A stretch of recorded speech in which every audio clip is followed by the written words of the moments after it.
kuba engeri olunaku kwe yafiira bandibadde ekyandiruddewo ennyo enkeera bandibadde baziise naye bakkiriza ebyabaddewo nti ate kuba yafa lwakuna nga ku lwokutaano alina okutwalibwa mu paalamenti n'olwomukaaga byabaddewo byonna sijja biddamu abagoberera terefayina byonna mwabirabye n'okutuusa byebyo ebimu ku mbeera Seggirinya obulamu bwe yayitamu babadde ayitamu ebyo byonna mubimanyi that's Seggirinya tewali kyatabaddeemu mumujjukira emisinde gye yatema lumu ku paamenti awo we yali abaleetedde bitivi ebikadde nti oba mututwala ku digita abantu zino bazikozesa eki ne n'abibaleetera ababyali those are the days. Muhammad Seggirinya yabibatwalira naga nti ffe tulina analog awo kwali kutwalira abantu balwadde emmere. Waliwo ekiseera we kyatuuka ne bagamba eddwaliro ly'e Mulago abantu abatalina bajjanjabi terikyabawa mmere. Seggirinya n'omubaka eyali meeya wa Kawempe Mubaraka Munyagwa n'abafuna ebigaali nga batwala mmere Mulago. Awo we bamutwalira emisinde adduka emisinde okubulirayo nga poliisi eyagala mukwata ogw'okuleeta bitivi. Seggirinya ayise mu bulamu bungi. Nze incident emu gye mujjukirako yabawa emboozi ku social media ne ku bonna wonna. Emmotoka ya Bobby gye baagamba we yatuukira eteyitamu masasi. Seggirinya yannyonnyola emmotoka ng'akusesa ng'abantu bambuuzeyo tinaye emmotoka yakuleeta ng'abaga eri emmotoka erimu ekinaabiro erimu effumbiro erimu waasobola okuwugira ne bw'aba azannyako basi ku tenesi ngabaga naye emmotoka yakuleeta. Seggirinya yabakwatira naye bw'atyo yatuvuddeko mubuuze ku bantu buli omu kamuweeyo eddakiika 2 mwogere ku mubaka Seggirinya. Honorable Saddam Gayira ndi naye wano. Abatulaba mbalamusiza. Njagala okutuusa okusaasira eri ab'oluganda lwa Seggirinya, mukyala we, maama we n'abaana okusingira ddala. Bali mu kiseera kizibu nnyo. Nzikiriza waliwo mwannyinaze Namasawo. Namasawo alina Janankumbi awo mukyala abamumanyi mumanyifu nnyo awo. Mukuliseyo gye twabadde mutabani waffe twabadde tugenze kukyala mutabani waffe Kawadwa mutabani w'Amatovu naye kati ate ffe kati yabeera muzzukulu waffe. Mukulikeyo mwenna ne ba sisters. Ate ssebo waliwo aba traffic nno ba mirundi 2. Omu namusanze nti Kiwaatule ate omulala namusanze kiro wano ku round about eyawa ne Busega kiro nangamba balaba ne Kaddu Mukasa ku BBS omulala ne namusanze eri Kiwaatule. So bwe baba balaba nabo mbatumiddeko nnyo. Kakati Seggirinya namumanya bwe muba mujjukira bannayuganda abali wano ababaddewo nti Seggirinya yasooka kukuba ssimu ku leediyo. Kakati ate bwe muba mujjukira nti nyinza okuba nti nze omu ku ba pioneers abaasooka okukuba essimu ku leediyo. Bakyajjukira Saddam w'ensambya. Ono twalina eddoboozi ly'ekyebando gwe ebiseera byo twalina nga Saddam ow'ensambya. So kakati Seggirinya agenda okujja nga kumpi nze ebyo ate nabivaamu nga nagraduatinga. Naye olw'okuba nti nze omu ku baasooka okukuba essimu kati bwe yatandika okukuba essimu yalina ate okujjanga nanneebuuzaako. Era eyo y'emu ku attribute gy'oyinza okwogerako Seggirinya tiwadde abadde akola activism eyo gy'olaba naye ate abadde yeebuuza. Era tubadde tuyingira n'ono wano ne dokita wano wabawo oli muntu ankubira essimu n'agamba nti wanga okyajjukira Seggirinya bwe yakusanga Makindi Erukuli nga tuli ffenna ku mupiira najja n'agamba nti yenze Seggirinya n'omubuuza nti kaakati nti ng'olwo awoza MP2B. actually nsonyiwa okuyingiramu akagambo ako MP2B Segirinya yakaintroducinga kakati bwajja okuneyanjulira nanga nti yenze Segirinya MP2B nemugamba Segirinya ati nemugamba Segirinya wasoma kwenkana ki nambuulira kuba yali mwana muto nemugamba kakati nkuwa amagezi nti teweesimba ku bwemupi sooka ogende weesimbe ku bwa kansala bw'onoova ku bwa kansala olyoka ojje ku bwemupi Segirinya n'awuliriza ekya bwemupi n'akireka n'agenda ku bwa kansala era abadde atera nnyo okuwa testimony nti oye yaŋŋamba yasooka okuŋŋaana okwesimba ku bwemupi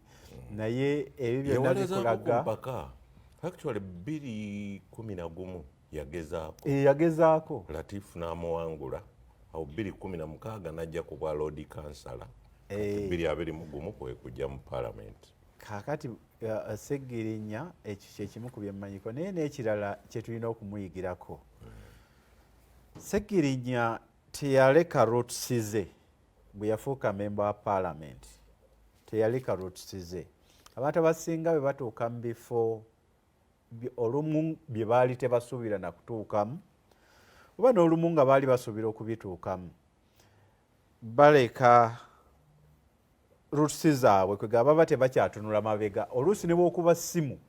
nga mwalina ku level kumpi y'emu oli nga takyagikwata ng'alaba nti okubeera n'abantu babadde nabeeri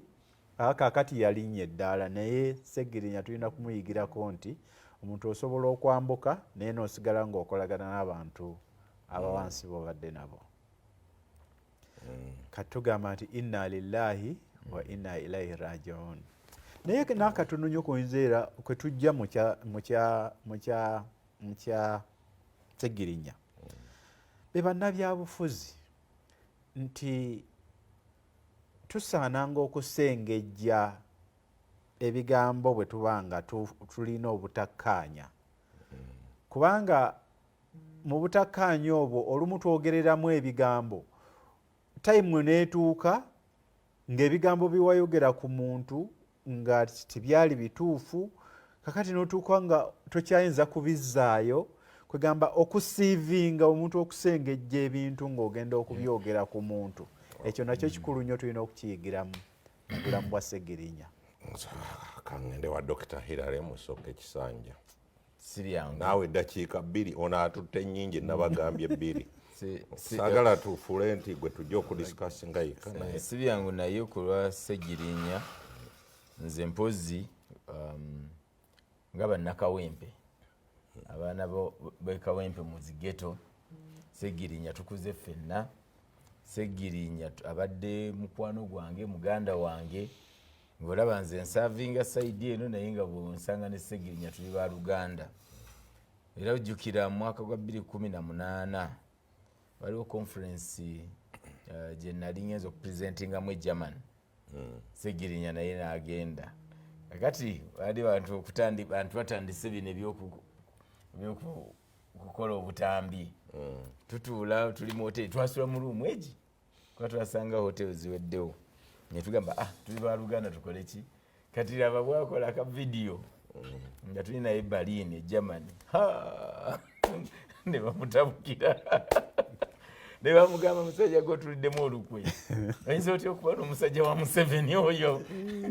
Kisanja ye musajja wa Museveni gwabeera naye bunaku emisana n'ekiro kaakati kitegeeza yakusasulidde ne tiketi naye n'okuvaayo ku mukutu ntangaze nti bannaaye byebyobufuzi bya bufuzi n'Oluganda Luganda lwaki nti bannabyabufuzi bannaaye nze kyembagamba era nasanyuse nnyo abantu abali ku saidi ya gavumenti sayidde maloboozi bulijjo ga kisiru agavuma oba agasanyuka wabadde omuze ogubadde guzzeewo ennaku zino omuntu bw'afa abantu ne basanyuka gutiimu nga yeetabuse kusanyuka kumwogerera bigambo naye ffenna walabye ne mu paliamenti nga naba NRM nga banyoleddwa n'olwekyo kitwa ekyokuyiga nti omuntu oyinza okuba nga oli mu opposition oli mu NRM naye ng'okolagana bulungi ne bali abantu abalala abatali basaidiyo Segirinya yabadde oyo Segirinya bwavudde mu kkomera nze namuyita nemuganja tulye ekyemisana ku feya waawo twatula netwogera bingi naye ngeri omulaba nti omubiri buli ki nga munafu nemugamba muganda wange naye kati omanyi kyewandi concentrate nzeko obulamu tulabe tubuzimbye tutya Segirinya agawuliza ate bannaye kimwewuunya ku Segirinya gwolaba ku TV Segirinya adde mwana yakuzibwa ayina empisa ngeno lwagambye nga yeebuuza afaayo nnyo omuntu amusinga okulanga muga Kisanja wadde ngamba otya wano so tubadde Luganda naye nsaasira famire naddala maama abeereddewo Segirinya maama amuzaala abooluganda omukyala abaana egyo gy'emyaka woba otandise okuba nti abaana bo bakwenyumirizaamu ate essaawa mwagendedde n'olwekyo tusaasira famire tusaasira eggwanga tusaasira bannakawempe olw'okufa kwa muganda waffe naye era nga bebagamba waina ilayi wajivuuna naffe ffenna haja gy'okuvunaana wuyo ali awo soye ekigamba Haji Abdallah Kiwanuka Kayongo mulima bayawe abantu nyizo kwashuminga ati mwe bamanyi omukulu ono yasuusewo omukulu Saddam Gigayira ye mukulembeze w'ekibiina kya People's Progressive Party kyebayita PPP ekyatandikibwa Muzeeyi Bidandi Ssali yawummula ali awo elda wa kibiina ono yakiddukanya yono Dr. Hillary abadde ayogera nammwe luli eri office wagita kati senior presidential advisor ku agribusiness mulimu export promotion value addition n'ebirala naye bulijjo ye yalinga omuwandiisi wa president ow'ensonga z'abavubuka mukozi wa State House Honorable Abdallah Kayongo Kiwanuka mulima mayuni ye mubaka wa parliament owa Mukono North era ava mu kibiina kya NUP sebabuuza ku bantu n'eddakiika 2 oyogere ku bulamu bwamu baka muno abatulaba abalungi basebo ne banyabo mbalamusiza nnyo amakya ga leero mbebaza emirimu gye musobodde okutuusaako engalo ate era nsaasira nnyo mwenna abafunye ebizibu abayita mu kusomoozebwa okw'enjawulo wano nawali abafiiriddwa abantu baffe ab'enjawulo mwenna bannaye mbasaasiddeko nnyo era mbasabira Mukama Katonda abanyweze abayise mu kusomoozebwa okw'enjawulo maama waffe nalongoza abazungu nkusaasira nnyo okufiirwa muganda waffe Bob muganda wange Juma Kasu Kampanga Kivumbi Kabembaawo naawe nkusaasirako nnyo olw'okufiirwa maama kitalo nnyo kitalo ddala era basabira Mukama Katonda abanyweze wamu ne muzeeyi waffe Muzeeyi Kabona ekisanjufu awo buntaba naawe nkusaasirako nnyo okufiirwa maama waffe okufiirwa omukyala kitalo nnyo kitalo ddala era mwenna mbasabira Mukama Katonda abanyweze abasibe ebimyufu ffenna tuva eri Mukama Katonda era gye tugenda okudda batugambyeko university yaffe ya graduatinze z'abaana mbayozaayoza bannange muyogeyoge naddala muganda ya Uganda e Masaka mbadde mbaga nti Minister of Education yenna kati kikomeko Wanjovu Vice Chancellor Professor Kakembo Wanjovu Chancellor Julia Sebutindo omulamuzi naye Wanjovu genda maaso mbadde nfolowinga bulungi TV eno eri ku mikutu egy'enjawulo era olugenzeeko bweti wano nendaga notification nengendako butereevu wadde mbadde sinagendako era mbayozaayoza muganda wange Sebuliba balukomyeko bulijjaawo kuyozaayoza lwa muwala waffe Vicky eya graduatinze e Masaka eyo namwenna abagraduatinze bannange mweyogeyoge era ntwala omukisa guno okusaasira eggwanga okusaasira member ba parliament okusaasira president waffe Kyagulanyi bana NUP mwenna bannankyukakyuka bonna gye bali awatali kugamba nti FDC awatali kugamba nti NUP awatali kugamba nti PFF bonna gye bali mbasaasirako nnyo olw'okufiirwa muganda waffe Muhammad Segirinya eddoboozi ly'ekyebando eddoboozi ly'abantu awansi Mr. Update bannange kitalo nnyo kitalo ddala era tumusabira Mukama Katonda amunyweze olugendo lweyatandiseeko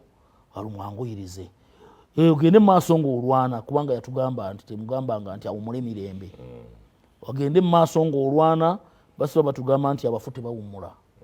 babeera balaba ebigenda mu maaso oba oli awo okowole bonna abali eyo abatafangira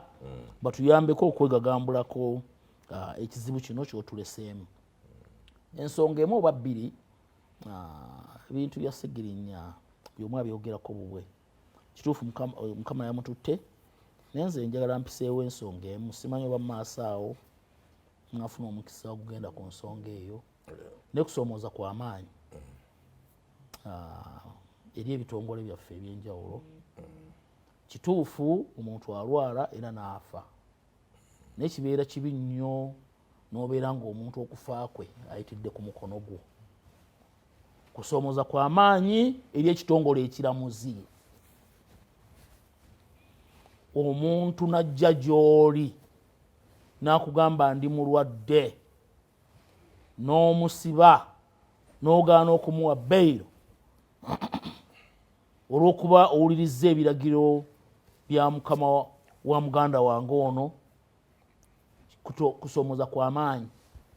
Simanyi omulamuzi tweyanzibwa awulira. I'm sorry to mention your name here. I'm a lawyer, over 17 years standing. Naye Ssaabalamuzi Owiny Dollo, ate bino bihappeninze ku Ssegirinya naye nga bihappeninga ku bantu bangi abalala. 2021 waliwo muganda wange bamuyitanga Frank Sserunjogi, bamuyita Frank Sserunjogi bucket. Mukimanyi ekiwamba abantu 2021 kyali kigenda mu maaso. Bamuwamba abasajja b'omusajja gwe twali tuvuganya naye ne bamutwala mu kikomera kye Kasenga awo Embalala, ne bamukuba embooka ezaasigalawo zaakwata ttaka. Ne bamukasuka ku poliisi ez'enjawulo, poliisi ne zimugoba. Ne bamukomyawo ne bamukasuka ku poliisi awo emukono, ne poliisi y'emukono n'emugoba, ne bamukasuka ku ddwaliro emukono. Bino byenjogera bya facts. Olwamutuusaawo ne bamujjanjaba nga bamujjanjabira ku mpingu, ng'akabina takyatuula, ne bamutwala mu finally ne bamutwala mu kkooti e Nakifuma. Omulamuzi nga talina nsonyi n'amulimandinga. Actually n'atakoma okwo, olwaddako ne tuddayo n'amusaba $3,000,000 akaseera. Kujjukira ebiseera baali bandinganga kitalya. Twamala kwekubira nduulu ne tugenda ku magistrate owa asingako kakana n'amugamba kale asasule $30,000. Naye simanyi sensitivity y'abalamuzi. If I may ask, nga tonnagenda walala, nga bamuvunaana musango ki? Kusaasaanya COVID. Oba kyekyamukubya? Nobody knows. I have that document nekutwasasulira ssente. Naye nkulaga kyonna kye mbadde ngezaako okugjayo mu nsonga ezo. Ye sensitivity y'abalamuzi. Article ereeta abalamuzi oba judiciary etandika egamba nti judicial power is derived from the people. Obuzibu bwe tulina abantu baffe temusoma ssemateeka. Ne buli omu agenda asome akawaayira ako mu ssemateeka kagamba judicial power is derived from the people. Obuyinza bw'abalamuzi buva eri bantu era bajja kutwalanga obuvunaanyizibwa obwo nga bawozesa emisango nga batunuulira ebyetaago by'abantu. Kakano kankabooze kuba kati njogera na munnamateeka, waliwo kyemuyita mu olulimi lwomwe lw'amateeka discretion of the judge over the magistrate. Kakati ne such a situation ndabyewo kyoyogedde nga waliwo we bitakwataganira n'abalamuzi abamu nga ne bwe baba omuntu oyo alina omusango bwe bamutuusa mu maaso g'omulamuzi ng'atulugunyiziddwa amuteera awo n'agamba mwewadde obuyinza ne mumubonereza. Kati what happened ku oyo atayinza nakutuula ng'omulamuzi y'ekyo tayinza kiraba agamba bugayi bakusibe? Tetumanyi mu discretion ever since omulamuzi Owiny Dollo bwe wajja mu buyinza, kubanga baganda bange mwenna mubaddewoko ne mulaba abalamuzi nga ba Edmund Ssempalu Gayizi abaavaayo ne bakola n'abantu kyabatu simanyi oba mwali muwuliddeko ku kye bayita temporary bail. Bagiwako ku Besigye oyo. Temporary bail. Interim bail. Pending the hearing of the bail, Besigye ne bamuta. Era okuva olwo judiciary egenze eddirira. Tulabye ebintu bingi ku mulembe gwa gwa ono chief justice aliko bamuyita Owinyi Dolo Mwai Museveni waviriddeyo nga butereevu n'agamba ngenda mukubira n'essimu tekyali kugaba beyiro naye nga byonna mukimanyi bulungi nti beyiro esibuka mu ssemateeka buli omu agenda asoma akawaliro 28 akassemateeka ebintu bingi omuntu byavunaanyizibwako era muganda ngaggo atuuka ku Mwai Museveni simanyi wa bino tebimugamba nimu ku nsonga enkulu ensibuko yazo enkulu ddala nti omuntu yenna buli waba akwatibwe naye banga bakutte live nga webase ku mwana omuto kangeze ku ekyo niwe banga bakutte live ng'okwata essasi bwoti ogenda kuba Mwai Museveni oba ng'oyeekera oba bakutte live ng'odifayiringa oba bakutte live ng'orepinga oba bakutte live ng'obba ssemateeka egamba you are presumed innocent until proven guilty obeera oteeberezebwa buteeberezebwa ekibeera kikakatako essaawa eyo kuŋŋaanya obujulizi obwo buleete mu maaso g'omulamuzi omusango mumegge era ekyo kyenkoola Mwai Museveni kyaba akola ebbanga lyonna tubadde twongezezza ennamba y'abalamuzi babongezza ssente bawadde security of tenure kati abalamuzi bangi buli wamu kooti weeziri kyekigaana okuleeta obujulizi amangu Ssegirinya afudde omusango gumuli mu nsingo myaka 4 omulamuzi n'asiba Ssegirinya emyaka egikunikirizamu 2 n'agaana ne bateekayo beyiro ku beyiro agenda abajjukira obulungi bino ebimu ku biri ebirala Mukama Katonda yamusaasira n'alinnya amadaala ne bannange bino byonna mubikube mu akafaananyi kubanga bino mubibuuka obuzibu ali kale Katonda yageze n'afa ne lwaki okukkiriza obeere nga ayise ku ngalo zange nti nze ayitidde ku ngalo zange okufa gwe tweyanza owulira otya nga wagaana okuwa Ssegirinya beyiro natyoleetingira mu luzira omusajja n'alaajana bagenda omutwala emulago n'agamba wanna nti okikyasoboka mpaka Nairobi kwakana okuva e Nairobi mujjukira yamalayo looza emyezi 8 ng'ali ku kitanda naye omulamuzi mbadde nsaba tumuddiremu kaawo kuba bwe basaba beyiro ne luzira gikondeminge abakulu abeeruzira ne bagamba nti obulwadde bwe tusobola obujjanjaba tuyina facilities eruzira ezisobola obukolako kati omulamuzi ndowooza yali tayinza kwewaggula ku bali abali nga Ssegirinya ali mu mikono gyabwe nga bo bamukakasizza nti eddwaliro lyaffe eruzira tuyina obusobozi omulamuzi munenye kitono kyekiri kyogambye ekya discretion osigaza obuyinza bwo nkugambye ndi mulwadde tekigasa oba gye buli kamuwa omukisa awoze ng'avaawo he was a member of parliament kubanga waliwo abantu abamu boogamba talina address talina he was a member of parliament gwosobola okugamba nti nno passport yesigale wange sebo nyabo speaker wa parliament buli lunaku mbaddeeko buli wiiki mbaddeyo kusaba otuwe ku update nti oba waali all those circumstances because tekigendeerwa okuteekawo ekooti naye n'osiba omuntu because oyagala okusanyusa Mwami Museveni ate kino bassebo ne bannyabo kitandika butandisi kubanga era Mwami Museveni yabizzeemu emabegakaawo naddala abantu abamuvuganya kyova olaba wadde twebaza gavumenti ngono gwagambye naye ndowooza bafolowinze byabadde mu parliament ana normal circumstances bulijjo member parliament bwafa akulembera okuleeta motion wembadde njagala okutandikira okuleeta motion kansooke nkiteeke mu bantu woba otandikira ddala ndyoke nkome weno bukya lubanga lwa Mindi parliament bwefiirwa omubaka ene member of parliament ne bw'aba yaliko n'awumula ne bw'aba avudde mu kitongole kirala kyonna president n'asalawo nti atwalibweko mu parliament ekiteeso ekimukungubagira n'okusiima byakoze ekireetebwa prime minister wa ggwanga leader of opposition n'akisekendinga naye ku ludda eno omubaka wa parliament sigamba nti yawummula oba avudde mu kitongole kya serving member of parliament yafudde prime minister teyalabiseeko cabinet minister okungubagira Ssegirinya kwatandise nga tewali minister n'omu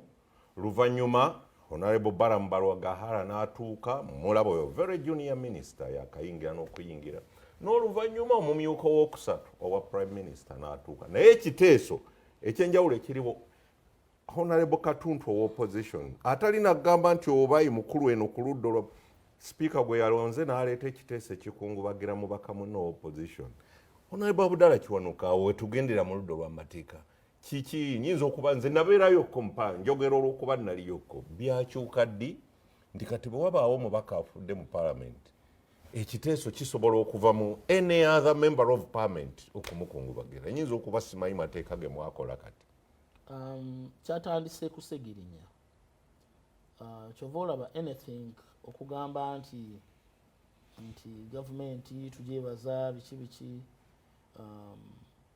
siraba noonya bukyayi ku mutima naddala fe abakuuzibwa. Do you want to tell the public nti segirinya gavumenti ebadde yamukyawa okutuuka awo? Bw'omanyi kyekitegeeza okukuteekako omusango nti oli mutemi wa bijambiya ogwe musango segirinya gwafudde nagwo mu bulago era nga kimuluma abadde balaba kuzimu ku vidiyo ze nti among other offenses zalina okukomitinga mbabadde agenda ng'emasaka n'erwengo n'atema abantu ebijambiya. Namulabako mu vidiyo emu ng'ayogera akaaba n'agamba bandintaddeko omusango omulala gwonna naga naye nze yateekawo n'eddwaliro okutaasa abantu nze gwe baga nti ate nze mbadde ngenda nembatema nze bwe mbeera nze wakiri banteekako omusango w'obuyekera ku Museveni nti banteekako omusango nti mbadde njekera Museveni mundu kumuggyako sirina ngajja miru mukulu emisango kye gimusibya naye mbuluno ogenda otematema abantu ebijambiya. That is the government of any other. Eyo nawuliranga agamba nti ate abanne ab'ebyobufuzi be bamuteekako ekintu ekyo bavuganya nabo. You see, Segirinya atuuse mu mbeera njagala bwe yatuukira mu mbeera ng'amaze okuva mu kkomera. Of course waliwo era ebigambo bingi ebyogeddwako wano Uganda Gairo yabyogedde bantu wamu okubeera nga abeegendereza okwogeranga ebigambo kubeera nga abantu nti bateekebwa bulungi tomala gasama gogerayogera bigambo njagala mweteke mu mbeera era byebimu bidda ku nsonga y'emu omuntu okukusiba n'oluluzinga ne hope n'otuusa n'abantu enkola oyo balamu gw'obadde oyogerawo awo n'atuuka n'okugenda mu makomera asendesende abaana bakkiriza emisango. Jjukira Segirinya bamala omusiba abantu bangi baatandika okwebuuza ye avuddeyo ati naye njagala nkutegeeze nti amateeka gagamba nti justice delayed is justice denied. Era newabeerawo ne principle egamba nti mu Luganda kigaya nti obwenkanya bwe bulwisibwawo buba bukumiddwa. Bwe bulwisibwawo bubeera bukumiddwa. Waliwo n'abalamuzi bwe batandika okugamba nti ate era abalamuzi batera okuleeta gundi principle naye era bw'omulaba akutwala kaguddeyo n'omugamba naye era ssebo n'obwenkanya bw'oyanguyiriza amangu era osobola okutomera kazeera fu tubeera twetaaga okugenda ku speed emu naye ekirimu ekikulu bw'oba onkutte ng'okakasa nti olina obujulizi kunze kale nteeka mu kooti mu wiiki 2-3 kubanga abalamuzi weebali basasulwa obutitimbe n'obutitimbe naye ne bagamba nti nno chief justice atudde ku apiirwa emyaka 4 eri wali abaana babonaabona mu court martial abiwulira naye asirise nti ninza abantu bajje bamuvinge baŋŋambe abalamuzi bafa buli lunaku olunagira kati abalamuzi abawulira eyo apiiru bafa atudde ku judgment. What kind of justice are you dispensing? Chief Justice Owinyi Dolo n'abalamuzi abalala bonna gye bali akasembayo kakakubulire ebimu kubiyigirwa mu nsonga ya Segirinya ŋŋambe sijja kugenda nnyo mu nsonga za byabufuzi fe abasigaddewo what do we learn from this and what do we need to push okulaba nga embeera eno tugikyusa. Ndi looya nange nina abaana era nawe nga bw'obalina naye ate lino eggwanga lyaffe omulamuzi n'okwata abantu abassa abantu nga basse era emisango nga gibasika mu vvi ne babasiba emyaka 25 nga yasse muntu bakanyamunyu abo baani bano abatta ababba baabwe baani ba myaka 25 na myaka 29 maid n'akuba omwana n'amulinnyako n'amusamba omwana omuto n'asigala ng'omwana mulamu oyo n'omusiba emyaka 4 mu bwongo bwange of course omumedi kyeyakola kikyamu naye mpeyinga emisango egy'enjawulo abalamuzi ensonga baziraba batya what happened bateekamu emotions biragiro kuva waggulu I don't know bannange judiciary kyova olaba ngamba bannansi nti twetaaga okulunula eggwanga lino nene ebitongole ebyenjawulo omuli poliisi omuli judiciary byetaaga okununulwa prisons eri mu buwambe kubanga kati ova oti olina ogamba nti olina eddagala ng'omuntu buli kaseera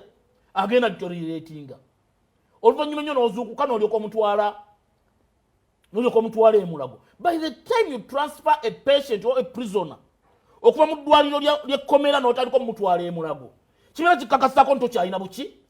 busobozi naye omulamuzi n'obiraba n'osigala ng'osirise twebaza abalamuzi abamu abali proactive abatunulira ensonga ng'ezo ne baleetera abasibe nga bonna balina enkovu ne babata negamba nedda twebaza n'abapoliisi abamu ne baleetera abasibe nga babakubyekubye ne bagamba mubatwale tetubasibira wano naye abo be batono ddala era bangi babatransparency ne batwala mu hard to work areas ng'Ekaramoja nti gwe wano tosaanawo buli ayimirira n'abeera ku nsonga ng'oyo bamugobaganya ne basibo ne bannyawo ekikwatagana n'eddembe ly'obuntu mutujjukira wano bulungi ne bwe twatuuka ku General Kale Kayihura twayimirira naye nga bamuggalidde ebbanga erisukka mu ssaawa 48 nga tukimanyi bulungi nti naye muntu naye ng'ate era the previous year yali yasaba nti essaawa ez'okuggalira abantu zeeyongere ne bwe byatuuka ku ye n'atandika okuwoloma ne twamulwanirira era n'avaayo n'ensonga so n'olw'ensonga eyo basebo ne bannyabo tulina ebbanja nze gwe noono okumanya obuzibu obunene buli kwani akazibu akanene we kali ye muntu atta institutions omuntu asse institutions wano buli kimu buli kyosongamu nga kiganye IGG akaaba DPP akaaba abo na Mwalimu Museveni kiri kuli kodinga abalagira kati yingiridde ne kooti Mwalimu Museveni NRM government you are responsible kyovola abantu bangi babadde nga bagamba nti government is responsible naye nga tebanyonyola bulungi in that area you are responsible kukufa kwa Segirinya haji tubiwulidde ozimukkirize mbategeeze ababadde balabye flyer Dr. Bayiga Lulume tubadde tulina okuba naye wano ne ampereza obubaka ogenza okukya personal assistant wa afiiriddwa maama we kati talina bwalika omuyambi we mu byobufuzi mu constituency afiiriddwa maama we Dr. Bayiga ate kati yakulembeddemu okuteekateeka okulaba wale ekyennaku erinnya Dr. tolimpeereza bwe waba wamuli okumpi alimpeereze nditegeere naye yampeereza kifaananyi kya maama wa personal assistant we amufuddeko Dr. Bayiga tugenda tusobola kuba naye kitalo nnyo abyogedde byonna ntabyogedde byonna watuwadde eddakiika 2 ne tutabigendamu kino omukulu akivaamu atya kusinziira ku byogeddwa byonna yagamba abalamuzi ngenda mukubira saagala kuddamu kuwa beyiro yagamba poliisi saagala kuddamu kuwa bondi bino byonna ebituukawo era owulira mu kiseera ekyo yagamba nti abantu ne batta abantu ne babawa beyiro weewava oli kyanenya omulamuzi nga kyera kyagaye nti yali ayagala kusanyusa mukulu ono omanyi nze eyo mu kyalo gye mbeera singa nkubuulira gwe bagamba eyasse Segirinya naye siyinza byogerera wano naye kibi nti tulina okwogera ku munnaffe ate nga mufu oh yes naye olw'okuba nti yembeera eriwo tetuyinza kibusa maaso naye kyensaba muli abantu munnange ono munnakyagwe munnange oziba nakyaggwe ako kakali kyakaffe obadde onkanzi kakati kyensaba tusooke tulabe context ki President Museveni gyayomberamu nti abantu tebabawa beyiro era lwaki olalo ng'omwaka ku mwaka azze ayogera ku mbeera eyo nti nga tonnamuteekako nti yasse Segirinya kubanga bangi buli afa gavumenti emuse naye balisima nayibanda Museveni amuse abantu tebefiira nti naawe jjajjaawo bamaamawo ayinza omuneiba okufa ne bagamba nti gwe wamuloze wamukoze eki bangi babatute ne bagwa ku byalo nga babatute kaguddeyo olwokuba nti mbadde mulina akakuubagano ku kibanja omwana we yakubye owange nojjofa ne bajja ne bakulumba nti gwe wamuse. So twawule context President Museveni gyagambiramu ensonga z'obutawa bail ate ya Mwami Ssegirinya watya mulabye obubbi nze bwe muyita corruption obwezise musiga eddamuzi ne poliisi tetujja ekyo si kipya bwe tuba tukyogera si buli omu omulamuzi nti yali corrupt oba wa poliisi yali corrupt naye nti ebitongole bikyasinze okuba nti biri promotinga corruption byebyo ate nga bye binyigiriza omuntu ate nga bikwatibwako obulamu bw'omuntu kuba teri aba mu ssanyu nga bamusibye teri aba mu ssanyu ng'ali mu kaguli mu kkooti kati watafuna mazima na bwenkanya olw'enguzi weekanga nga enseefa abantu babeera mu peyini mu bulumi obw'amaanyi.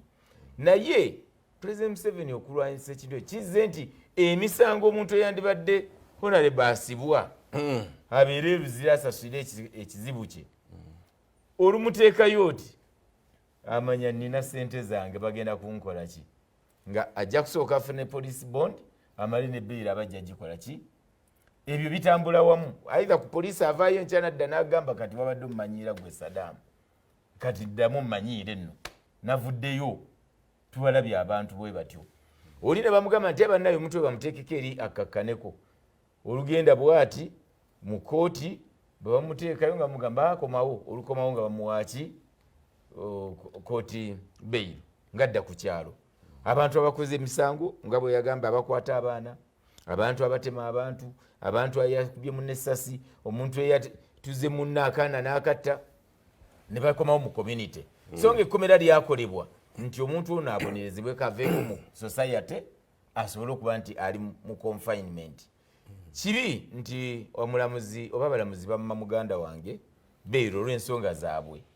naye newadde nga eruzira wandibaddeyo eddagala kyenjagala okugamba abantu omuntu ng'olinamu obulwadde bwo Dr. Hillary ninamu sukaali wange ninamu pressure ninamu kansa ninamu siriimu endwadde ezo ez'enjawulo buli ba confining ewantu ewamu tosobola kuwona oba tosobola kujjanjabwa bulungi lwaki mind ebeera stressed immune system nekka nti ne bwoba gwe oluzira onompa eddagala bwe mba nina omukisa ogumpa bail eyo wandibadde ogimpa neetaaya kubanga n'okubeera obubeezi n'abantu bo ne bakwano bange nga honorable oba Saddam ne tunyumyamu nalyo ddagala okuba ne mukyala wange nalyo ddagala okuba n'abaana bange nalyo ddagala ebyo byoyogera omukulu ye tabimanyi oba temubimugamba anti kaakati nagamba buli omu alina olubimbi lwe lwalina okulima nze nina bye nnina okugamba President Museveni era mbimugamba obintuma bulijjo si buli kimu kuba kati ate awo bano balooya ekikwata ku bulamu kuba one time it will be your brother your sister your relative bano balooya n'abalamuzi ate ogwo mulimu gwabwe ne lwaki bwe tujja ku program tizimba ensi yonze nkuwa ideal situation ng'omusomesa nenkuwa ekyandibadde ideal kati mu ideal mwe tujja ate amenya the ideal ne tugamba who is who lwaki omulamuzi ono ye abalala bwaba bawa bail lwaki yamuwa then ate naye tumuwuliriza what were the reasons kuba siyinza kubeerawo ne tumucrucifyinga nti gwe waleetera okufa kwa Ssegirinya no lwaki yammibwa bail eyo naye singa yali ekyo kyakubuuliddwa Mr. President yali amaze okugamba those are criminals tebeetaaga bail omanyi Honorable Abdallah wagamba wenyinza okukujjukiza yaleese Kanyamunyu naga oli akubye omuntu n'amutta ye ne bamuwa bail ono ne mumukwata n'abeera mu kkomera emyaka 4 n'omusango teguwozesebwa mukyanoonyereza ate oyo ye tafuna bail nga tannakakasibwa nti yatta tafuna bail ate ono gwe mukutte red handed ngasse ate ye n'afuna bail. tulabye abantu bangi President Museveni yazze ayogera ku kintu ekyo myaka gyonna abalamuzi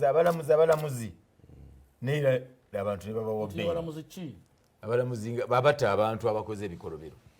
naye era ne bamala ne bakola ki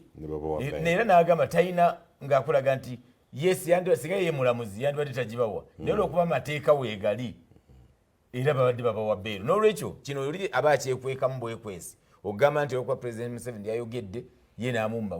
the ideal wali olina kukola ki awo tulina okubuuza n'olwekyo bwe tuba nga tunazimba Uganda tulina okutunda obumulumulu obwo obuli mu buli sekita nti kano kitwa okufa kuno kutuwa ekyokuyiga mwenga bali mu legal practice oba abalamuzi nti omuntu singa ajja nti mulwadde omanye ebintu bino ebyekomera bizibu ojja gimumma ate nkya naawe ogendeyo kakati omuntu singa bajja nagamba nti Honorable Sozi Kaldu Mukasa mulwadde yandibadde asaana agende afune treatment ng'ali tali confined ali mu mbeera ennungi omulamuzi yimirire okwese conscious olina conscious ne subconscious mind gikozesa ogambe oweeyinge ogina omutunuleko eddala oli mulwadde omubuuze. That's why bagamba n'emisango egimu ng'egy'ettaka genda ku ttaka olabe amazima then oyimirirewo. I want to buy his. Yes. Kyagamba kuba kyeyagala ekyuko ky'obulwadde abantu baba n'obulwadde ng'eddagala ne bwe libaawo ate omusawo alina kyamugamba nti bw'oba okozesa eddagala eryo olina kulya kino nakino ekitaliyo which cannot be provided in prison. So environment eyo ng'omuntu alina omukisa gwe etteeka limuwa genda muwe passport bazisigaze buli kimu kubanga omubaka ng'omubaka yandibadde talina waddukira. N'olwekyo kituwe ekyokuyiga we twetaaga okutereeza tutereeze naye ate nakyo kireme ku promotinga ate bumenyi bw'amateeka ekyo nakyo tutunire ku side endala kubanga Seginya ndowooza kye kiyinza okukiyamba waliwo muganda wange Fred Bamwina atakyogerako ye Bamwina agamba nti paalamenti egyekola etteeka nga buli musango bawa omulamuzi ebbanga lyalina okuguuliriramu omulamuzi aleme kubeerawo nga bw'ogambye Chief Justice nti myaka ena aganye okuwulira apiiru. Ye Bamwina agamba nti wabeewo emisango nga baga guno tegusussa myezi 6 nti bw'ogulekaawo discretion of the judge nayo bagikozesa batyo. Ssemateeka ya dictatinga abo osoma article 28 ya dictatinga negamba expeditious speedy every person charged with any offense has a right to a speedy and fair trial. Omanye ekyo speed expeditious tekiri defined. It's ambiguous. You know it's speed and expeditious. Omulamuzi naye alina bw'ajjukira. Kati ye Bamwine Fred Bamwine kyagambe kyoga speed and expeditious kibeere nti emyezi ogwena guba gwanguye. Kyemaliriza nga nsembayo nzigalawo embeera ddala eri abavubuka ne bannayuganda ne bannaffe abali mu byobufuzi embeera ekutwaza mu kkomera bw'oba osobola ogyewala. Bw'oba ojjukira obulungi abasiraamu ab'ebuseruka obajjukira baali 10 abo baamala emyaka ku rimandi nga tebabawadde bail era omu ku bo yeyisa Ssekitto gwe mulaba kati wakasiita. Nzijjukira okumusanga nga bamuleese ku CPS awo ng'alinga omukadde w'emyaka 9 nga bw'omutunulira bw'oti mu kiseera ekyo mu gyakyenda ng'alinga mukadde wa myaka 8 ng'amaze emyaka oyo yisa Ssekitto. Kati eyo gye byatandikira era nsonyiwamu katono kano nnyinza okukeerabira mukulu Abdallah Kiwanuka Kikonyogo John akugambye nti Meidi oli gwe wagambye nti ye teyatta naye ne bamusiba emyaka 4. Kikonyogo ndoza obusungu yafuna nga bwe nafuna bwe nalaba vidiyo eyo agamba nti okugezaako okutta omwana ow'emyaka 4 atalina musanga atalina kye yakkola omukazi oyo yali asaana kalabba. Kakati njagadde kugumiza tukirekerawo leka Sadamu amalezi njagadde kugamba ti kino kye tulaba olwaleero kyava mabega kizze kikula ate mu bugenderevu. Bw'ojjukira Dr. Kizza Besigye we bamusibirako omusango gw'okukwata omuwala kyakuwa awo wonna wonna nga bino bijja bikula naye bino biva ku ki? Pulezidenti yennyini bwe mba mujjukira akalulu ka 96 nga kaakaggwa yagamba nti mu poliisi omwo mulimu olumbugu. Era ngenda kuteekamu bakaders. Kati jjukira poliisi yenoonyereza yenoonyereza era bwe baba bakutaddeyo yekunoonyerezaako eweeyo obujulizi. Kakati akugambye nti yagenda kuteekamu bakkaada era n'abateekamu, n'akwata judiciary n'agiteekamu bakkaadaazi. Ojjukira nti bakavuma baali ba NRM nga bamanyiddwa bulungi nnyo. Ono yennyini Owiny Dollo gw'oyogerako amanyiddwa bulungi nnyo. Kakati bansiimye. Kakati abo bonna bebanga judiciary nayo gitaddemu bakkaadaazi. Samuza Munaggu gye yalagawa yaliko oba mu electoral commission eyo n'afuuka omulamuzi bamuwa obulamuzi n'atabukola. Yes, kati abo bonna nga olwajjuza mu kitongole akifuula ekitongole kya gavumenti ekya NRM, afusing ebitongole byonna ne NRM. Kati ng'ogyeko ebitongole biri ebirala twogera kati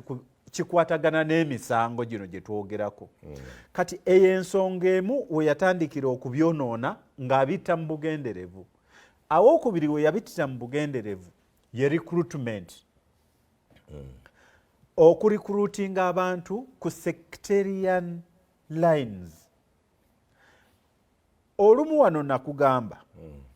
nti gwe teebereza bw'ogenda mu kitongole nga bakukutte nga Kaihura ye Inspector General Police, nga Richard Buteera nga ye DPP, nga Bati Katurebe nga yakulira ye mulamuzi, kati ate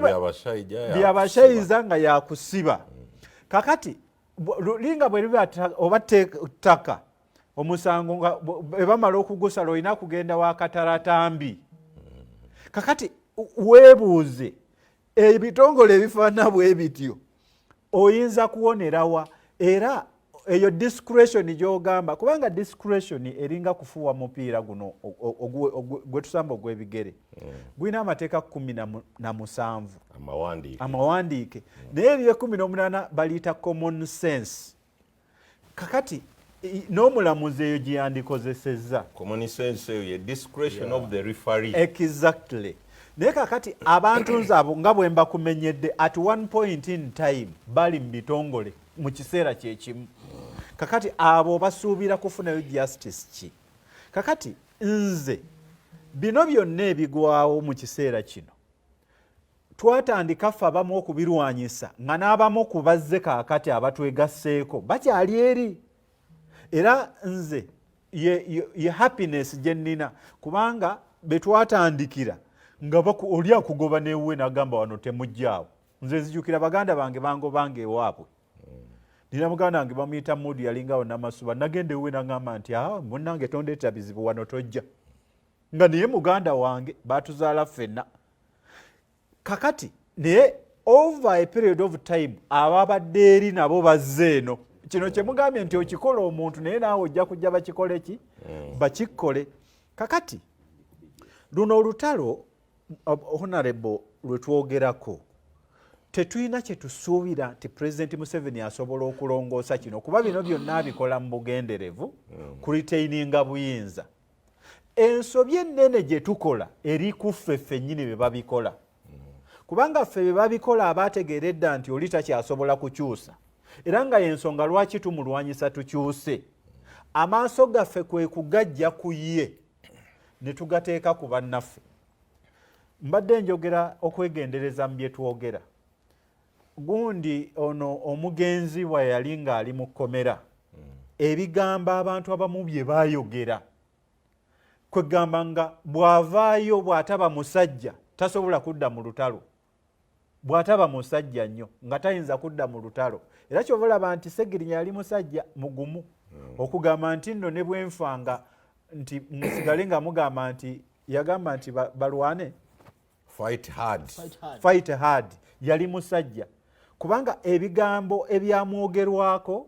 ng'ali eri ne ng'avuddeyo awo nga yakavaayo nga bingi. Okuddira ne tulekerawo okutunuulira oli ne twetunuulira. Kakati wano yafudde. Senga wawulidde eggulo abaabadde boogera mu lumbe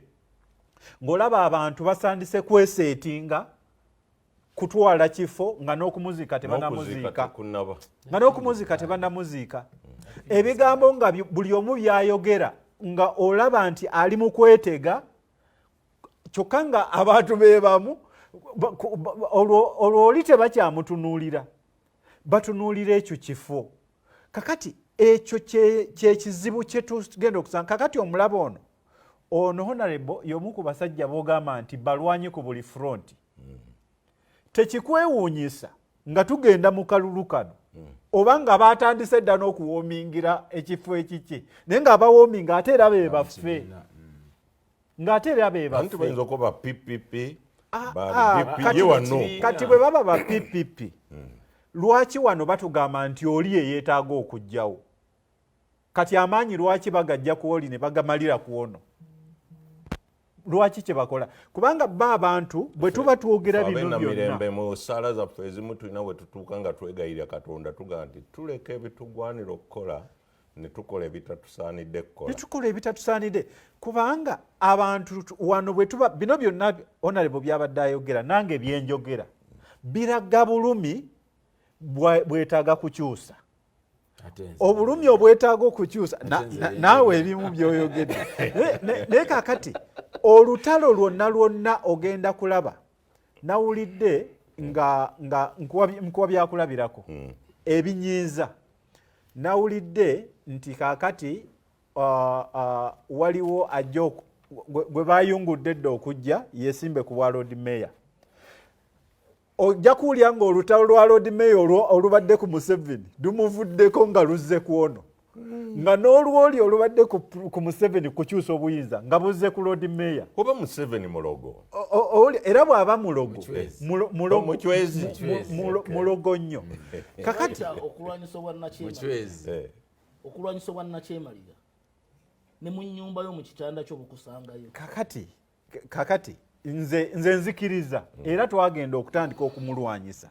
nga tukimanyi nti bukusangayo naye gwoteekwa kubeera nti ebisoboka okukola olina okubikola ebisoboka okwewala olina okubyewala naye tekiyinza kuba nti nno mwenna kakati wano we tugenda tewakyali muntu yenna agenda kumutunulira gwe teebereza tumaze kakati bbanga ki nga tulwana nga FDC yeeyawuddemu balwana nga Nuupu yeeyawuddemu balwana tewaliwo we batuulako mu kisenge wamu nti barikonsayiringe waliwo eggulo gwe bagamba yageze ku mufu kwennyini n'agamba nti bannange tufiriddwa nnyo abasiraamu era ono ekifo kyaffe naye kaakati nti tulina okutuulako mu kasenge ng'abasiraamu tufune omusiraamu gwe tuzzaawo naye ng'olutalo lwe twogerako lwakugjawo oli n'akola statement nga n'omufu akyali awo kakati ekyo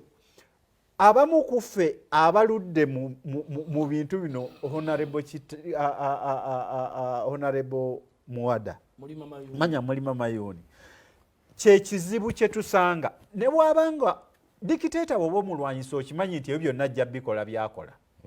oba okimanyi kakati oteekwa okubeera smarter than him nti muyina we muyina okutuuka nti ne bwe mba mufunye ebizibu mulina we mutuula naye bw'abanga dikiteeta yatudde ne Kayihura ogambye nti yasiba Kayihura ne mutuuka n'okumulwanirira ng'amusiba lwakwagala ye kumuwamba omwaka gwali gugwako famire ya Kayihura neegenderwa kitula omwaka nga gugwako bo nga basisinkana naye nga ffe tuli mu constituencies z'abannaffe tuboogerera bigambo tuli mu constituencies z'abannaffe ate abalwanyi bannaffe nga tewaliwo we tuyinza gamba naye oba tugendeko eyali eyawummula kalidinaali nti tutuuleeyo nga teri atulabye newakaddu mukase eyawummula tugende wakaddu mukase eyawummula takyalina interest nnyo nti ali partisan twogere President Museveni okumanya nga kwegamba ffennyini ffe tulina ekizibu kaakati kubanga ye tokyalina kyomusuubiramu buli kintu kyonna kyonna ekibi ku nsi ekimulemeza mu buyinza akikoze. Esigudu kyoyogera naye what about kino kyeboogera opposition nti ebyo byonna division zetulaba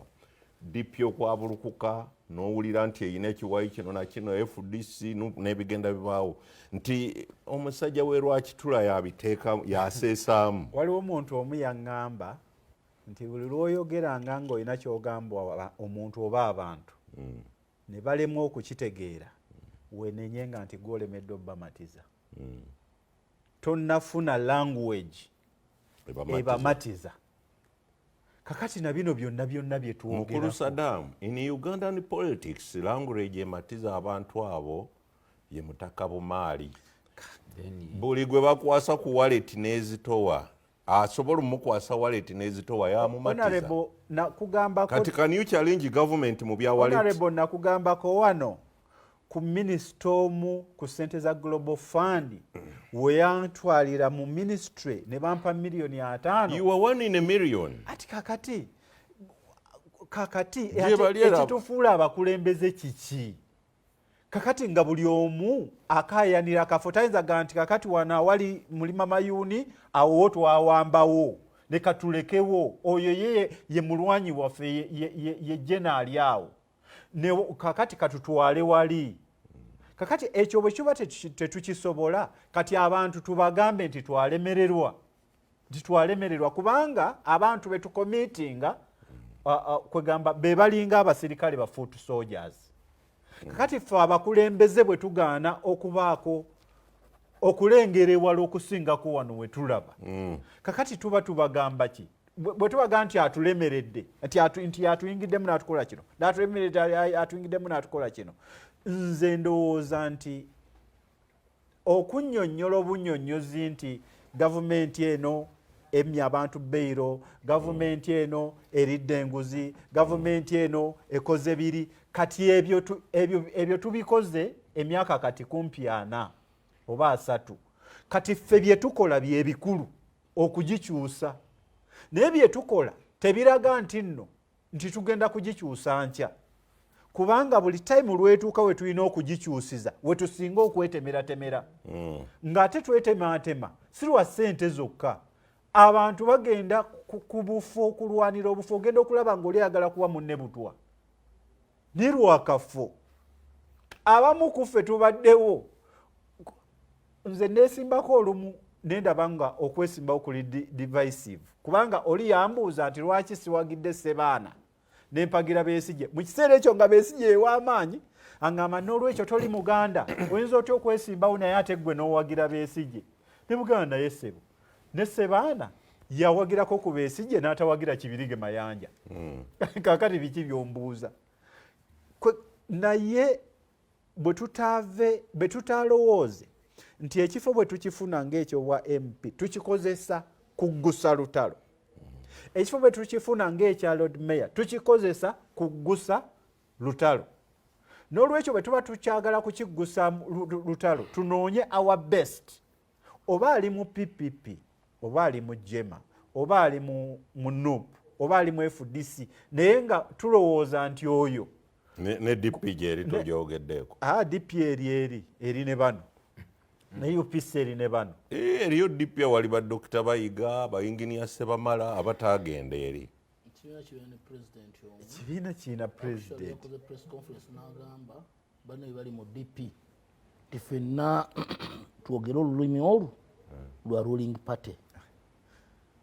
Era n'agamba nti tuli mu partnership. Maliriza. So abatulaba kwegamba baleme okulekayo tebalemwa okuntegeera. Era mmanyi nti bino byenjogerako buli akutte kakati ayagala okwesimbawo andaba nga mulabe. Naye nze mmanyi nti okukyusa bino byonna bye twogera. Amini bye yali akola ku regimu ye baasooka kujjawo Amini. Obote bye yali akola ku mulembe gwe baasooka kujjawo Obote. N'olwekyo nakati okukyusa bino turn around olina kugikola nga ogyewo ki mutwe. center weba te holdinga things fall apart. Kanzire wa Honorable Abdallah. Dr. Nzire bwemverizira kulai waliwo ono ayina wakutte. Atenga kutangaza ku ggwanga. Ayina wakutte katereke kanveri oja kasanga. Honorable Abdallah. Njaga okuyita ku mu byensonga z'ekkooti ey'amagye. Ebigenda mu maaso mu kkooti y'amagye. Appeal ogambye Chief Justice agituulidde. Tuwalabye for the first time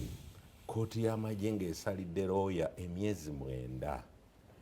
mu kkooti kye baayise okunyooma kkooti tiyagiyisizaamu amaaso. Naye bwenakutibwe nti obubuuso buno tebukyalaba nnyo Ssekukkulundidde eziwera nga ndaba waliwo akawaayiro mu kkooti ekiragirawo nti bw'aba anyoomye kkooti nga kkooti y'amagye etteeka ligiwa okusiba omuntu ogutasukka mwezi gumu. Nga ekibonerezo ekisembayo obunene kye bagabira kye bawa looya anyoomye kkooti guba omwezi gumu. Ono bamuwadde emyezi 9. Ekitubulye kwe kiva oba nakyo kirimu discretion of the judge. N'ekirala oba kino n'akigattira oluvannyuma okay katusooka ako tutunule kkooti y'amagye engeri gye yeeyisaamu n'ekyokusiba omulamuzi munnamateeka emyezi 9 oba oli awo n'otuwa n'essuubi ku apiiru eri gye baakola kuba Constitutional Court by the way yalangirira dda nti kkooti y'amagye teteekwa kuwozesa batali bajaasi. Naye Ssaabawolereza wa gavumenti Kiwanuka Kiryowa n'ajulira ye apiiru gye muwulira twogerako emazeyo emyaka emeka? Myaka 4 tebagiwulira. Tugendekaawo okusiba looya munnammwe emyezi 9 ekitali. Ng'etteeka ligamba nnaku 3. Nanga ntangalizeemu kano kamu. Eyo kkooti tribunal. Enjawulo Constitutional Court yakirangirira bulungi nti it is a tribunal. Erina okukwasisa empisa. Ate era ekyo nagwo gwafuuse musango. Nawulidde ekyamaani waayo agamba temuddamu kutuyita tribunal. Nagwo gwafuuse musango. Era mubeera mu kkooti wali nga muli ku bunkenke. Kkooti yasazeewo nti it is a tribunal naye bawakana bo nti it is not a tribunal. Okusooka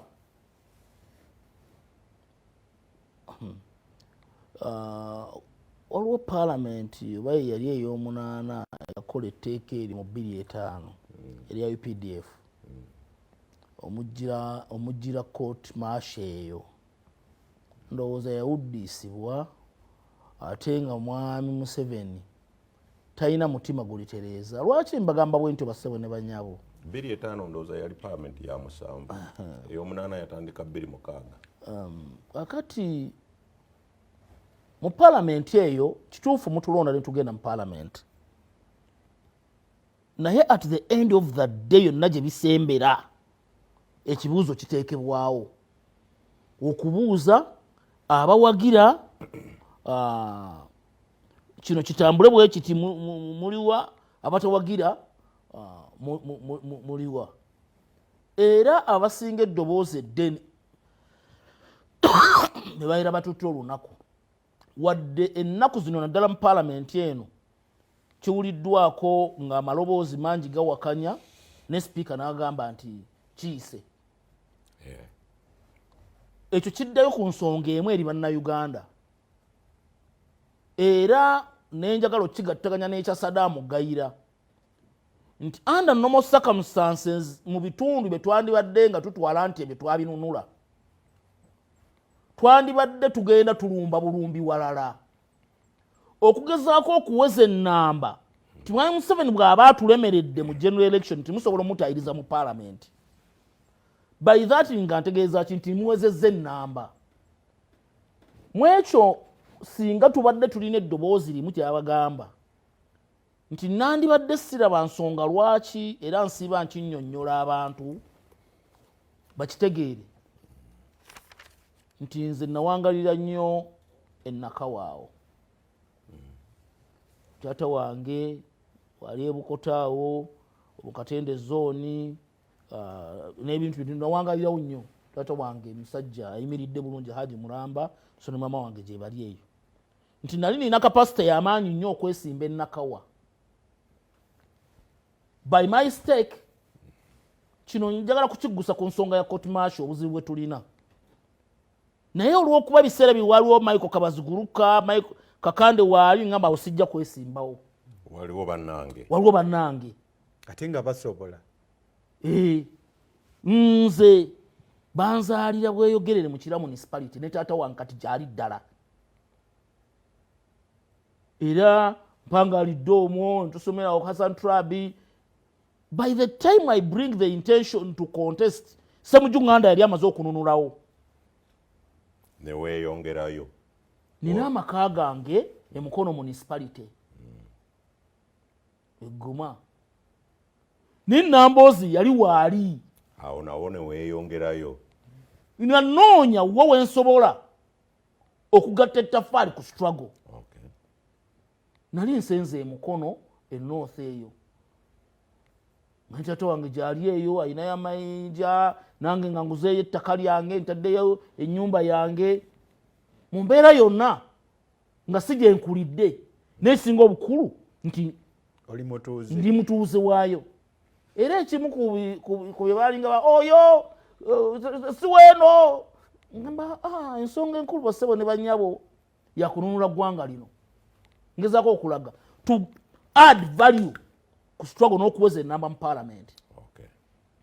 Kati bassebo ne bannyabo mbadde ntuuka nti ensonga bw'etuuka mu parliament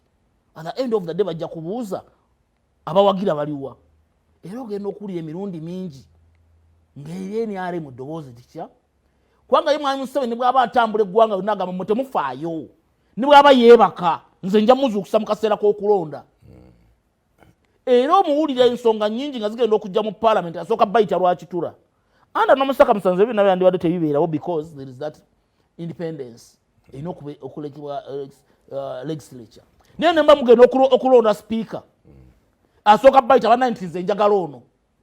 kati ebyo bifluencinga ensonga nnyingi ze bandibadde mu interveninga. That means the speaker temulonda wammwe mulonda wa Mwami Museveni. Kakati ku nsonga za court martial obuzibu bwonna we buva ku tteeka lya UPDF eryayisibwa parliament. Ennaku zino waliwo amendments ezaleetebwa ze tugenda okutereeza mu UPDF Act. Bwe tulowooza nti twagala tuyise omukisa ogwamendinga provision eyo naye jjukira at the end of the day ennamba muyina ntono mugenda kulwana munyonyole gaba n'obulago bukale naye at the end of the day waliyo okuba akalulu abawagira ensonga eno era esaidi eri esinga maki amaloboozi. Kati kino abantu obamalamu amaanyi honayo Babudala kati mu palamenti oba kinaawulikika bubi temukyalonda kusinziira ku butuufu bwa nsonga mulonda lwakuba ndi wa kibiina gundi ensonga ne bweba naawe ejja kukosa n'abantu bo naye olonda lwa kibiina so si lw'abantu. Kino nkyogera ndi ku TV eno ensi yonna endaba buli omu akimanyi niwe Museveni akyenyumirizaamu nti ensonga enkulu ng'eyo eneebeerawo Mwami Museveni amala ekiro kyonna ng'akuba busimu abukubira babaka bino wabirabira wano ku mwanya and what have you at the end of the day gye byagenda naye bwakubira essimu ne konsiyasu yagikugyeko bangi ekujjamu okutegeera era bangi ne beekweka ne bagamba wakirinza obutabeerawo naye at the end of the day abalonzi boogambye abantu abagenda okumalamu amaanyi bo bennyini be bannannyini kizibu abalonda ababaka sitayiro ezo. Era naddala mu kaseera nga kano bw'osanga nga bebasaba mu sabbuuni ne bava ku nsonga enkulu nti ono yagenda okuyimirira naffe yagenda okulwanirira ettaka lyaffe yajja okuggyayo eddoboozi lyaffe waliwo bali abatugamba nti nze awo nzikuse koyogedde ekyo kati nze nzikuse ng'oyo awulira ensonga zo zikoze eki. Nzira ku nsonga ya court martial nga bwe twogera ku institutions endala zonna mu ggwanga muno ngenda kugerezayo ekyokulabirako kimu mu UPDF omwo oba bibiri. UPDF erina ebitongole bingi, erina amalwaliro, erina engineering, erina bino ebya NEC, erina departments nyingi, erina ebyamazzi bakola amazzi bagayita uzima, erina ebyennyonyi eyo, naye buli kimu kirimu nga oli mu kugumu ekyo. Ebya engineering bazimbi era basanga bayinginiya, ebyabadokita mu malwaliro ag'ebbombo basirikale naye nga basawo. bosanga mu byamazzi era nga nabo bali gwe weebuuze kyekigendererwa biri byakulamula bantu mu bwenkanya lwaki ekyo ekitongole mwamusoni takiteekamu ng'omuntu ali qualified mu mbeera eyo oli ku court martial ng'oli ku court martial okyogaa n'ateekawo ng'agikulira singa alonda ng'ali ku ddaala munnamateeka lya mulamuzi nga looya kubanga tubeera wali eri bateekawo gwe bayita simanyi judge advocate kyekikidda eri discretion gye nti judge advocate aliwo kuwabula kooti naye era oyo awabula osobola okuwabula omuntu n'agaana byokola ki byomuwabula awo nno waliwo ensobi emu esookera ddala naye nekisingiiramu ddala obukulu semateeka mu misango ebiri baithawo ogumu gwajulirwako ogumu tegwajulirwako particulars zaagwo ngwerabidde kale yajulira ku gwakabaziguruka ne waliwo ogutajulirwako ogwo twagala tuteeke mu nkola kooti maasho terina kutrayinga bantu ba bulijjo ne bwabeera by the time wootuukira eyo olina okubanga okwalifayinga okubeera ng'oli mujaasi neno mulimu akagambo kali service offenses oba ne bakukwata nga odiringa n'omuntu ow'amagye ali qualified okubeera ng'atuukula wali neno mu kooti zaffe waliyo kye bayita contempt neera omulamuzi bw'aŋŋamba nti antadde ku contempt anyimiriza wali mu kaguli nambuuza ozizza omusango bweguti nakugamba omusango bweguti weewozeeko n'oteekawo ne mitigation factors nga naye wekitiibwa mulamuzi nina abaana abato benandisanje naye ye bwakusiba mugundi eyo for example n'ojemera ekiragiro kya kooti mu contempt kati kangende ku ekyo mu contempt tasobola kusiba myezi 6 neno mu court martial bwekiri nti tosobola kusiba muntu mwezi nnaku zisukka mwezi gumu ojjukira lukwago oyo general edit mwine bombi n'alaka yabasibako oko for some hours I think that is sawa nga 3-4 because of contempt yabasiba 3 hours ne fine ya siringi 10 na fine ya siringi 10 kakati ono tumubuuza ekyo wakijjeewa because bw'oba osala emisango olina okutambulira kwe bayita facts n'amateeka kansooke nkubuuzemu awo otuusaawo chief justice yagamba ennaku ezo nti omusango ogusalibwa general court martial tetuyinza gukolako en appeal kati kino munnamateeka munnammwe bamusibye emyezi 9 ng'etteeka libagamba mwezi gumu mugenda kikola mutyanga ne supreme court yabagamba nti ebyeyo temubijuliza eno tuddayo mu kooti y'emu eyasala omusango addemu atunuulire atunnyonnyole yasinzira ku musango ku tteeka ki kikwasa ennaku kimalamu amaanyi naye byonna byonna bigendererwa kutiisatiisa na kutumalamu maanyi kulwanyira ddembe lya buli muntu lwaki ono gayira we banamukwata bagala mutwala mu court martial kati mu court martial tubadde tuyingiddeyo twagala tujambulule ne balooya bagala tutiisatiisa obutakola ki obutagendayo at the end of the day Mwami Museveni ayongera okusimbwa makanda wannakyemalira we ku kooti ziri ewinyu ddolo abantu bakaaba court martial abantu bakaaba ku poliisi abantu bakaaba everywhere abantu bakaaba naye solution eryemu mukulu Hillary Kisanja owulidde ebiveeyo omanyi omukisa gwe tulina ono wa State House asobola okulaba omukulu mangu ku bye bagamba ebyo byonna bagamba etabiraba eggwanga amanyi ate Kisanja oluusa nkwasa ekisa mwana muto naye ate era gy'oli naye kati tetukuvunaana tuusa bigambo byaffe oba birowoozo bya bannayuganda biboogerako nakano kazingire mu byogendo tubuulira bwe tunaba tufunye obudde Abdallah n'akinyonyola kuba munnamateeka pulezidenti abadde atalaaga eggwanga ennaku zino yatuuka embaale ne bamwanjulira bamalaaya n'abagamba abawaddeyo obukadde 100 naye nga mu mateeka ga Uganda obwamalaaya musango n'ekibonerezo kwekiri kyenatyamu nti bw'anaasanga ab'ebisiyaga nga nabo beekozemu ekibiina nabo taabateeremu ettettebwa mu nsawo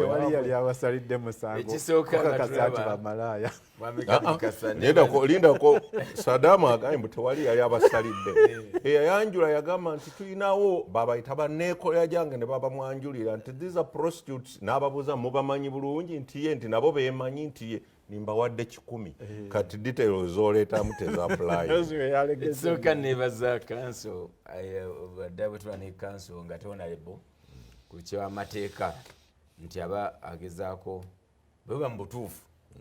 nga temuli mu byabufuzi kiba kirungi nnyo n'agayidinga bulungi naye nze nosooka okiryalinga air oba empewo mumuleke obudde butugoba olw'okuba otusawo omuzindaalo buli omu ku programu yaffe zimba ensi yo olina ekirowoozo okuwa opinion yo era nze naye siyagala kusooka okukiryalinga si kituufu nti President Museveni dictator kubanga ekyo kyateekawo kiyita pseudo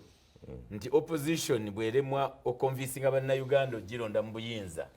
nga bamuyita dictator naye bw'osoma ffe abasomako ku political science omutono the definitions of a dictator President Museveni tazirina kitambula ng'embaata era kiba kikyamu naye olwokuba nti oli anoonya wanagamba nti musajja ono mwonoonye ntya mulwanyisiza alemeddewo abantu bakyamwagala noga tumuyite dictator atta abantu akwata abaana abba emmere yonna ne bamukomerera President Museveni ebintu byonna bisinga okigenderera si bituufu embeera ye n'enkola ye ayagala nnyo okulwanirira omuntu munnayuganda owa wansi ayagala nnyo omuntu anyigirizibwa naye gwe ojja n'omubulaninga dictator nga ne bw'oba dictator teyandikukiriza kuva ku TV wano ne bwo tewandisuzeeyo aho bati wasoma definitions z'omuntu gwe bayita dictator ate ekirala President Museveni bw'aba atadde abantu mu bitongole bye njagala okuwabula mukulu wange kibaali gwe gwatadde mu kifo okikozesa obulungi oba obubi naye takutuma nti nkuwa ekifo kino gwe Kayihura gwe IGP gwe mulamuzi Ssaabalamuzi olw'okuba nti oli wa mu West nti genda okole obukyamu tekiriiyo. President Museveni ye muntu atayagala kumenya mateeka kino nkibabuulira ayagala buli kimu ng'akikola mu mateeka era ne bwe tubaffe agamba genda okole ekintu ng'oliyita mu tteeka oba ng'olina obujulizi kati nnyo abatayasini Arua Mwai Museveni bamutambukyamu Mwai Museveni abo yabogerako kyabo ate kaakati ndowooza yaffe nti bamutambukyamu bayinza okubanga bamutambukyamu yaffe kooti yalagirako ne bamutta kamalirize obudde tukyalina eddakiika ezitakyasoba mu 10 kaakati kikyeŋŋamba mu kyo tujjeyo tusooke tunulire ekifaananyi kiri ekine kati omanyi togenda mu mazina ga nkima nga tolina mukira kati abantu abamu tugenda mu mazina g'enkima nga ga Dr. mukwano gwange Dr. Besigye ne Court Marshal ekisooka tusooke tunulire kalakita eyaffe gye tuba nayo nti olaba naawe mu makaago ne bwaba mukozi shamba boy n'akunyoomera mu makaago oba neiba n'akunyoomera mu makaago oyinza okuvaako ne bwaba mukyala wo ate nga mukyalawo oyinza n'omukyappa oluyi abamu nze sikisobola naye abamu bakola ki naye bwe tuba tunazimba Uganda nga tulina okuzimba mannerism ne ethics n'olaba enneeyisa oba mu eyo gye bayita oba jango oba court martial oba tribunal naye nga abasajja batudde wali n'emyaka gyabwe n'eccepe zaabwe gwe n'obaako empisa gy'oyisaamu fe tunayingiramu mu mbeera eyo eyavuddeko tuba tuwolereza olumu ekikyamu wadde nga n'ekyakoleddwa bwe kiba nga ddala kikyamu proved nti kikyamu naye ate ki ekyalesa embeera eyo okukola ekikyamu lwaki abalala babadde tebasibwa so tulina okuzimba ensi nga tugizimba si kwekubira wabula nga tuzimba nga tulaba obukyamu we buli gwe bw'onooba abantu bangi babadde mu opposition honorable ali mu opposition mbeera naye ku programs nyingi ne tuba nti twawukanya ideology naye ate nga kozi ogenda okulaba nga yeemu naye tebamukwata ne bamutwala nti bamusibe weebuuze lwaki Kaddu Mukasa osibiddwa lwaki Sadamu osibiddwa lwaki Kisanja osibiddwa nti singa tuba twewaza ebyo ebituleetera ogenda mu kooti maasho ekirungi tonnasibwa era ekisanja kigenda kuggwako nsubira nga tosibiddwa naye nti tugenda ne tujja ne tudeliberatinga ku bintu oba ne tuteesa ku nsonga naye ng'ekyamazima ate twongera kusiga nsigo ey'ebikolobero nti bantu bangi bavuganyiza gavumenti eno ne bagivuma ne bavuma President Museveni naye nga talinnyangako mu kkomera weebuuze lwaki obeera ggwe kye nabagambye nti singa tusobola okwewala embeera ezitwala mu mbeera eyo notagenda mu court martial notagenda mu prison muganda wange ono mulaba nkuze nsomye ng'ali ku opposition takyukakyuka naye ebiseera bitono nnyo byoliwa nti bamutadde ku tia gaasi bamutaddeko empingu kati tuddira kozi zaffe wa missoni zaffe mwami Kaddu Mukasa ate ne tusiiwukiramu empisa oba ne tukozesebwa ebikolobero ebikutwala okugenda mu kaguli n'olwekyo nga tetunnanenya court martial bali abasajja bagambye yes fe twagiteekawo kooti yaffe ogita tribunal nojja nobagamba kati mbasomesa amateeka oba togamanyi I don't care let me tell you ensi yonna court martial n'omukoloni yagisangawo era be baziteekawo ensi zonna zizirina unless nga tokola research n'Amerika ne Bungereza ne Canada naani zonna ne India zonna n'ensi za Africa zirina court martials ensi zonna ezirina amagye n'olwekyo tujja kitwala nti kati kya Uganda yoka nti kya President Museveni era kiri mu constitution whereby ba MP bange bano singa bali bamanyi nti kibi bagende ku floor ya parliament bajjewo etteeka lya kyayogeddeko baagala kyame anti olw'okuba ne banakyamendinga nti tebanakonvisinga bannayuganda bawa numbers zivuganya za President Museveni ne banne kikyali kizibu nkuze bakyogerako ekya court martial naye nakati era kikyakola kikyaliwo kitegeeza tebannannyonnyola bannayuganda biruma bannayuganda bakize ddala opposition eyina byetunyonnyola tugiwagire njagala okuwulira mwami Kaddu Mukasa ekizibu kya Uganda era mbawakanye era mbagamba si President Museveni ekizibu kya Uganda kiviira ddala ku mukolone kiviira ddala ku bannabyabufuzi kiviira ddala ku ffe bannayuganda waliwo kotonzizeemu nti ne bw'onooleeta ngenda kaddamu ne bw'onooleeta president omulala nga system tetuzitereezezza nga tetugyewo corruption nga tetugyewo kweyagaliza era Museveni ajja kuvaawo kubanga generation zivaawo bw'anaavaawo ne honorable ono najja nga tetereezezza systems era ojja kusanga wonzika n'ensonga y'embaale toneerabiza kuba otambudde naye naliyo era ddala president atandise okuwagira abamenyi b'amateeka bamalaya abo bannayuganda otyo tulina okusooka okunoonya kyekyabawaliriza okugenda mu bwamalaaya otyo bamalaaya bennyini abo mu Kampala mu ghetto wano nze mu programu ya president ya skilling buli intake mbeeramu n'abawera 2 oba 3 bonna babadde beetunda otyo nga ki president kyakulaga nga yalengera ewala bayina ensonga lwaki emibiri gyabwe bagikozesa okufuna ssente kati gwe bw'oba osobodde okuleeta intervention ebajjayo kuba bonna betusikirinze mu programu za skilling batono nnyo abaddayo oba obutaddirayo ddala bw'oba osobola nti bagambye tukoze ekibiina kyaffe naye ng'ekibadde kitwala okutunda emibiri gyaffe kunoonya kyakulya nzi tugenda kukola ekibiina kati ab'embaale bakola ekibiina bakola ekibiina kyabwe kakati ezo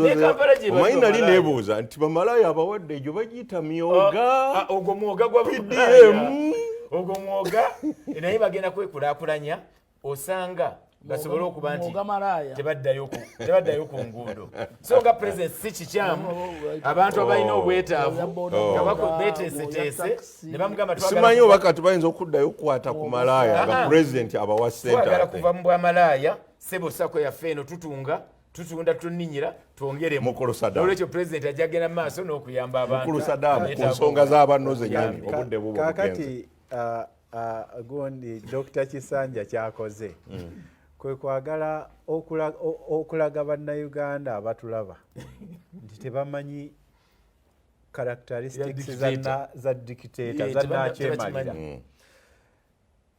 emmese bwekuluma ng'efuuyirira tekitegeeza nti teyakulumye kakati President Museveni dictator aluma ng'afuuyirira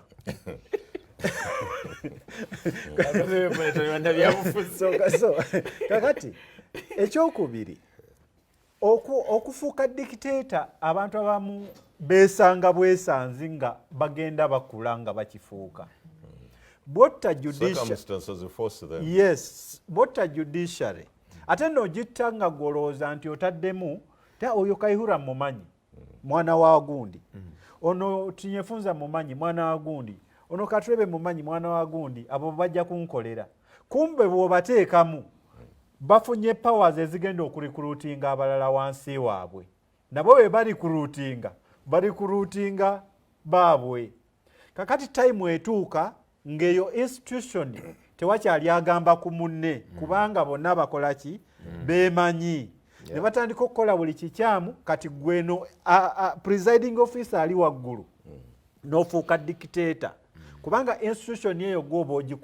ogikulira waggulu kati bwatyo bwe yatta police bwatyo bwe yatta judiciary bwatyo bwe yatta buli kitongole gweteebereza chairman wa electoral commission we bamugamba nti walabye nga bakuba Bobi Wine eruuka n'agamba nti bansalako ku TV nti saabirabye TV yange DSTV bagisalako bagisalako kati oyo abanga yerifali oba ogamba nti oyo agenda kukolera ki so kati bwe zityo sebo bwe tugamba dictator tetugamba nti yagenze natta omuntu President Museveni si kye tugamba kuba n'Obote teyatta ku muntu teri yamulaba ngatta omuntu ate kyogamba nti nno ffe tebannatusiba ne ku Obote President Museveni ng'agenda mu nsiko si bonna nti Obote yabasiba abamu baasigalawo abantu baafa ku Obote si bonna nti baafa nze ku Obote naliwo saafa kyokka President Museveni yagenda mu nsiko lw'abantu kuttibwa naye ffe abamu twaliwo yali tayinzaga nti tetugenda kubanga basadaamu bo tebannabatta tulinde nabo babatte kakati kyolinga kyotugamba owulira so nze nga ngamba nti takyali ali ku point of no return kati ebitongole byonna byamuva mu ngalo ate naye yakonsidinga bamubuuza bagenerozi nga bava ku kyalo kimu n'agamba nti benatandika nabo sina kyakkola naye nkubuuze lwaki bw'oba okola eddaame mukwano gwo mu mikwano gyo mwowa anaalaga eddaame eryo kiba kwesiga anti kakati nkugambye nti bwe kituuka mu bitongole bw'oba oyagala okubyesiga ekiva mu kubyesiga nkikulaze nti ekiva mu kubyesiga kyekino kati kyetulaba ye corruption kubanga siniya tasobola kugamba ku junior we nono amudya tasobola kumugamba bonna bava ku kyalo kimu ne bw'oba omusiba tosobola kumusiba kubanga osiba mwana wa kojjaawo so kati ebino byonna bye tulaba biva mu ebyo kati gwe n'ofuuka dictator nga naye kyavudde ku ebyo oluusi oyinza okuba ne intentions ennungi nga gwe bw'ogambye nti wamulonda